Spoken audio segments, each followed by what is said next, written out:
ഇന്ന് റിലീസാകാൻ വേണ്ടി പോകുന്ന നിവിൻ പോളിയുടെ ഏറ്റവും പുതിയ സിനിമയായിട്ടുള്ള മലയാളി ഫ്രം ഇന്ത്യയെ കുറിച്ച് ഒരു ശക്തമായിട്ടുള്ള ഒരു ആക്ഷേപം നിഷാദ് കോയ എന്ന് പറയുന്ന ഒരാള് FB-യിൽ പോസ്റ്റ് ചെയ്തിട്ടുണ്ട്.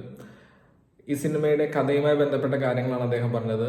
ഇൻഡോ പാക് എന്ന പേരിൽ 2021 ഒരു പ്രോജക്റ്റ് ഉണ്ടായിരുന്നു. ജയസൂര്യയും നവാസുദ്ദീൻ സിദ്ദിഖുമായിരുന്നു ഈ ഒരു സിനിമയിലെ കേന്ദ്ര കഥാപാത്രങ്ങളെ അവതരിപ്പിക്കേണ്ടിയിരുന്നത്. ഡയറക്ടർ ജോഷിയാണ് ഈ സിനിമ സംവിധാനം ചെയ്യാൻ പറ്റിയിരുന്നത്. വേണു കുന്നപ്പള്ളി ഇതിന്റെ പ്രൊഡ്യൂസർ ആയിരുന്നു.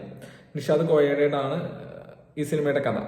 ഈ കഥ നിവിൻ പോളിയുടെ ഈ സിനിമയ്ക്കെതിരെ അല്ലെങ്കിൽ ഈ സിനിമയുമായിട്ട് സിമിലാരിറ്റി ഉണ്ട്, അല്ലെങ്കിൽ കഥ മോഷിച്ചാന്ന രീതിയിലൊക്കെയാണ് പുള്ളി സോഷ്യൽ മീഡിയയിൽ പറഞ്ഞിരിക്കുന്നത്.